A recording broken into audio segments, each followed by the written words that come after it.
광야 학교를 보내실까요, 여러분?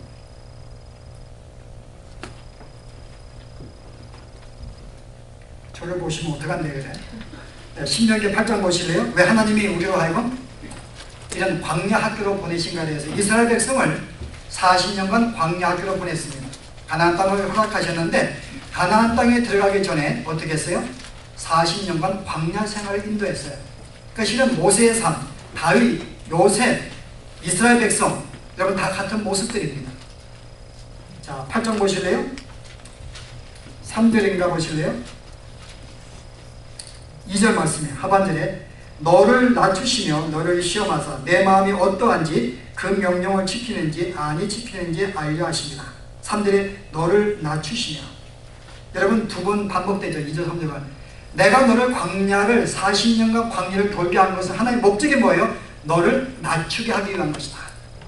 이 낮춘다는 말 다른 말로 겸손하게 만든다 그 말입니다.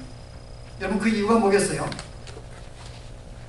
하나님이 인간을 만들 때 실은 하나님을 경배하고 찬양하도록 만드는 존재입니다. 그래서 자기의 위치를 알고 내가 하나님의 청지기로서 피조물로서 내 위치를 알고 주 앞에 경배하는 그 존재를 만드시는 거예요. 근데 인간의 범죄한 첫 번째 특징은요, 내가 하나님과 같이 되리라. 이게 아담이 하와가 가진 생각입니다. 그 죄악된 인간의 첫 특징은 뭔가 하면 스스로가 내가 하나님이 되어서 인생의 주인이 되어서 내가 인생을 모든 걸 계획하고 내 마음대로 인생을 살고자 하는 것, 내가 하나님이 되고자 하는 것, 이게 죄인의 특성입니다. 근데 구원받은 백성을 하나님 부르셨는데 이 백성한테 처음 단계가 뭔가 하면 철저하게 내가 누구인지를 알게 하는 것입니다. 너는 피조물이야. 너는 내 영광을 위해서 지음받은 존재야. 너 위치를 알고 나에게 의지하고 나에게 순종하고 나의 사람으로 청지기로 사는 것, 여러분 이게 우리에게 다짐하기 원한 것입니다. 그런데 실은 하나님 은혜 받게 된 사람들은 다 자기들 각자가 하나님으로 스스로 인생의 모든 우주의 주인으로 알고 스스로 살아갑니다. 내가 최고거든요. 그런데 예수를 믿은 다음에도 이 생각을 버리지 않습니다. 여전히 내가 최고예요. 여러분이 공부를 하거나 인생을 계획할 때 여러분이 인생을 계획을 세워요. 내가 이렇게 대학을 공부하고 이렇게 학위를 받고 이렇게 하면 이런 길이 열릴 것이다. 누가요? 내가 계획을 세웁니다. 그리고 그렇게 된다고 생각을 해요. 그러니까 우리의 심리 속에 스스로가 내가 하나님이 되고 여전히 죄악된 모습을 가지고 산다는 것입니다. 구원받은 자들에게 이 모습 제거하고 싶은 거예요. 하나님께서요. 그래서 너는 하나님이 아니라는 것입니다. 너는 피조물이야. 너는 너 위치가 어떤 존재인지가 아닌가. 철저하게 그의 자신의 위치를 알게 만들기 위해서 그를 최대한의 낮추시는 것입니다. 그래서 일이 안 풀리게 만들고 고통 가운데 만들고 충돌 가운데 모든 것을 얽히게 만드는 이유가, 때로 우리의 죄악이 온 세상에 드러나게 만드는 이유가 뭐예요? 나는 이런 존재구나. 나는 내가 생각한 그런 잘난 존재가 이런 존재구나. 라는 걸 철저하게 자각해서 내 위치를 알고 이제 겸손하게 하나님의 사람으로 순종하며 그에게 의지하며 그 주신 복을 받고 사는 그런 존재를 살게 만들 거예요. 이것이 구원받은 백성들이 죽을 때까지 하나님이 훈련시키는 과정입니다. 그래서 오늘 여기에 40년의 광야 생활 동안 뭐라고 그래요? 내가 너에게 한 것은 하나밖에 없다. 아무것도 아니에요. 너를 낮추는 거 하나 40년간 그거 했다는 것입니다. 하나님께서. 그래서 방법이 뭐였어요? 내가 너에게 계명을 주었어요. 그리고 지키라고 명합니다. 근데 그들이 어떻게 40년간? 어느 누구도 지키지 못하는 거예요. 내가 너에게 계명을 지키면 복을 준다고 약속했는데 자기들이 40년간 살아봤는데 어느 누구도 계명을 지킬 수가 없는 자신을 발견하게 됩니다. 그러면서 어떤 생각이 들어요? 내가 이런 존재구나. 내가 이 계명이 이거 얼마 안 되는데 이 계명조차도 지키지 못하는 나이구나. 스스로가 얼마나 못난 존재인지를 하나님이 알게 만들기 위해서 계명도 주었다는 것입니다. 그리고 이 계명을 주셔서 그거를 지키지 못하는 걸 통하여 어떻게 해요? 스스로가 어떤 존재인지를 알게 만들어서 그를 낮췄다는 거예요. 그래서 하나님이 우리에게 하시는 작업은 우리를 낮추는 작업입니다. 철저하게 낮아지기. 그래서 여러분들이 신앙생활을 하면서 내가 정말 낮아졌다. 정말 나는 이런 존재구나. 나는 아무것도 아닌 존재구나 하고 스스로가 마음속에 정말 이것을 여러분들이 깨닫지 아니하면 아직은 낮아진 게 아니에요. 하나님 끝까지 만들어 가신다는 것입니다. 정말 철저하게 여러분이 정말 세상에서 가장 못난 자가 나구나, 여러분 그거 하나님이 여러분이 짚고 넘어가실 것입니다. 근데 겁먹으시면 안 돼요. 뭐 우리에게 하나님이 일부러 고통을 주려고 그러시는 거 아니거든요, 여러분. 그 다음에 제가 결론적인 이야기 있습니다만은, 여러분이 이런 교훈이, 여러분이 하나님께 이 교훈은 여러분 그냥 단순히 고통과 낮아짐에 끝나는 게 아닙니다. 모세는 낮아짐을 통하여 이스라엘 모든 백성의 리더가 되었습니다. 요셉은 낮아짐을 통해서 모든 우주를 살리는 총리가 되었어요. 다윗도 낮아짐을 통하여 왕이 되었습니다. 훌륭한 왕. 예수님도 이 땅에 오셔서 낮아짐을 통하여 만유의 구주가 되었습니다. 그 하나님은 우리에게 낮아짐을 통한 그 자체의 목적이 아니라 철저하게 나를 낮춤을 통하여 나를 이제 그 과정이 끝나면 나를 높이시기 위한 이것이 있기 때문에 철저하게 낮추는 것입니다. 왜냐하면 그런 자만이 높아짐의 자격이 있으니까요. 겸손한 자만이 높아짐의 자격이 있으니까요. 교만한 자가 높아지면요, 다른 모든 사람을 다치게 합니다. 그래서 내가 모든 자보다 가장 못난 자이고 정말 내가 이런 가난한 자임을 스스로가 자각을 하는 자는 모든 사람을 존경하고 우대하고 위하게 돼 있어요. 그래서 하나님의 사람으로 쓰임받기 전에 철저하게 낮아짐이 없이는 정말 주 앞에 온전히 쓰임받을 수 없다는 것입니다. 여러분, 이건 신앙의 선배들의 보증이에요. 근데 하나님의 계명으로도 이걸 주었어요, 여러분. 계명으로도. 여러분, 이스라엘 백성은 구약시대에 1년에 한 번씩 7월 18일 드리는 예배가 하나 있습니다. 뭘까요? 속죄일. 속죄일 알죠? 1년에 한 번씩 속죄일을 드리게 되어 있어요. 7월 18일에. 이때는 뭐 하는가 하면 온 이스라엘이 그동안 1년 동안 지은 죄들이 있습니다. 그 죄들을 가지고 다 모이는 거예요. 자기들의 가져온 짐승들을 가져옵니다. 그럼 제사장이 그중에 대표되는 짐승을 끌어다가 안수하고 어떻게 해요? 모든 백성의 죄를 그 양한테 전수를 해서 어떻게 해요? 한 마리는 죽이고 한 마리는 밖으로 내쫓습니다. 광야로. 그래서 광야에 가다가 짐승한테 찢겨서 먹게 만들고 죽임을 당하게 만들어요. 한 마리 양은 죽인 다음에 피를 받아 주 앞에 제사를 드립니다. 그 예식을 통해서 이스라엘 백성의 모든 죄를 사해 주시는 거예요. 1년에 한 번씩.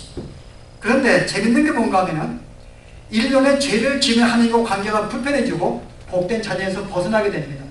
뭔가 삶이 복된 삶이 아니에요.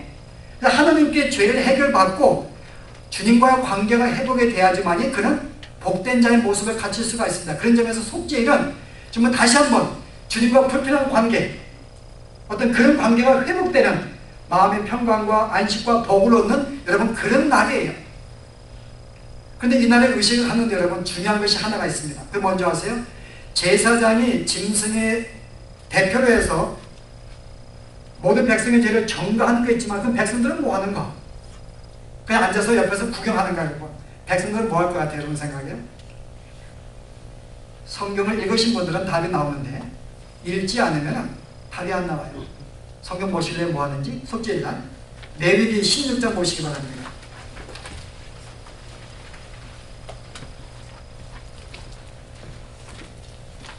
(16장) 29절에 구약성경 172페이지입니다. 너희는 영원히 이 규례를 지킬지니라. 7월 곧 그달 10일에 어떻게 해요? 영원히 이 속죄일 이거를 지키라고 말합니다. 그런데 그 중에요, 너희는 스스로 괴롭게 하고 아무 일도 하지 마라. 첫 번째, 백성들에게 주는 명령이 뭐예요? 제사장만 활동하는 게 아니에요. 나머지 모든 백성은 모여서 스스로 괴롭게 하라고 명합니다. 이 말씀이 그 다음 또 나와요.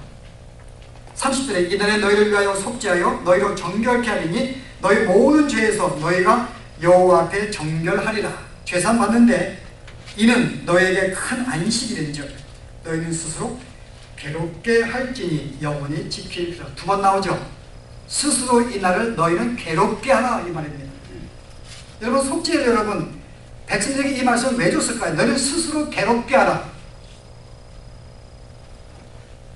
이 말은 다른 말로 스스로 겸손하게 하라 그 말입니다. 스스로 겸손하게 하라. 스스로 자기를 괴롭게 하라. 여러분 이 단어가 괴롭게 하라 이 단어가 여러분 다른 이 히브리어 아나입니다. 아나. 근데 아나가 여러분이 다른 말로 다른 용어로 뭐라고 번역된 줄 아세요? 금식의 금식. 괴롭게 하라 이 말이 다른 말로 금식하라는 말과 동일한 언어입니다. 그럼 결국은 속죄일날은 온 백성은 금식하게 되어 있어요. 하루에 기근을 만나게 되어 있습니다. 그래서 이 금식을 통하여 뭐래요? 낮은 자기를 괴롭게 하는 거예요. 그리고 고통 가운데 지내면서 스스로 자기를 낮추면서 자기를 겸손하게 만드는 것이 바로 금식의 의미입니다. 그래서 금식을 통하여 하나님, 나는 정말 이런 존재입니다. 내 죄가 너무나 큽니다, 주님. 내 죄로 말미암아 자기를 괴롭게 하고 자기를 찢으면서 주 앞에 철저하게 못나고 죄인임을 고백하는 것이 금식의 의미예요. 이것을 백성들에게 가지라는 것입니다. 왜요? 너희가 죄사함 받기 위하여 죄를 사함받고 주님과 온전한 관계를 맺기 위해서 전에 하나의 과정이 있다. 그게 뭐예요? 철저하게 너희를 괴롭게 하고 스스로 낮추고 겸손하게 만들지 아니하면은 결코 큰 안식일, 참된 복된 복을 누리지 못하게 될 것이라는 것입니다. 그래서 우리가 죄 사함을 받기 그 전에 전제조건이 뭔가 하면은 철저하게 자기를 낮추는 것, 즉 하나님의 죄 사함 받고 복된 백성이 되기 전에 하는 것이 뭐예요, 여러분? 그게 자신을 철저하게 낮추는 것입니다. 그래서 하나님의 백성들이 지금 우리의 복된 백성을 불렀어요. 근데 이 백성의 과정이 되기 전에 우리를 철저하게 스스로가 낮추는 삶이 우리에게 있지 않냐면 이 단계까지 나아갈 수가 없음을, 여러분 벌써 이 구약시대에는 속죄를 통하여 이 교훈을 주셨어요. 그리고 신앙의 선배들이 삶 속에 이런 모형을 계속 살아갔습니다. 여러분 그 이유가 뭐겠어요, 여러분? 왜 우리를 철저하게 낮춰서 뭘 하시려고, 그 겸손하게 해가지고 이 겸손을 통해서 우리가 뭘 하시려고. 여러분 그 다음에 이 말씀에 대해서 여러분 오늘 그 주의 만찬 때문에 시간 좀 갔는데요.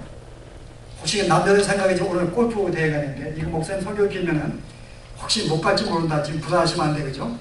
네, 못 가면 못 가리라. 네, 그렇게 생각하시고요. 여러분 보실래요? 우리 낮아짐에 대해서 마태복음 여러분이 5장 보시기 바랍니다. 하나님 우리를 어떤 존재로 부르셨는지 14절에 너희는 세상의 빛이다. 근데 그 다음 보세요, 여러분.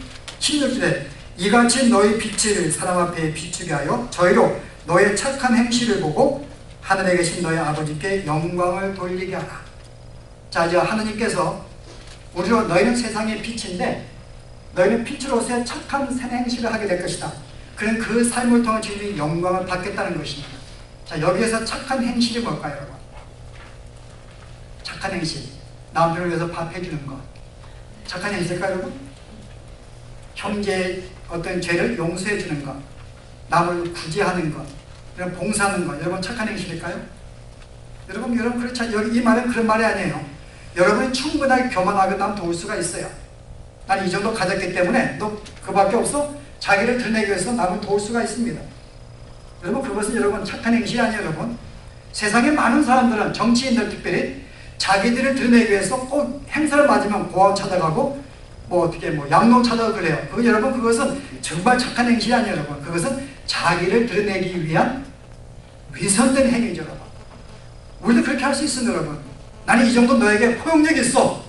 정말 그 영혼을 정말 내가 겸손하게 낮아지고 그를 위해서 우리는 받는 것이 아니라 나는 이 정도 신앙의 성숙이냐 라는 마음을 가지고 그를 용납할 수 있어요, 여러분. 그건 착한 행실이 아닙니다.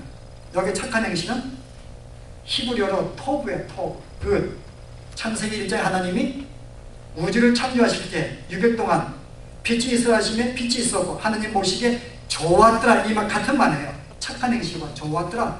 하나님 보시기에 좋았어요. 좋았다. 무슨 말이에요? 여기에 착한 행실이라는 것은 하나님 보시기에 좋은 거야. 하나님의 뜻대로 이루어지는 삶. 하나님이 나에게 명하신 그 삶대로 이루어지는 삶. 여러분이 하나님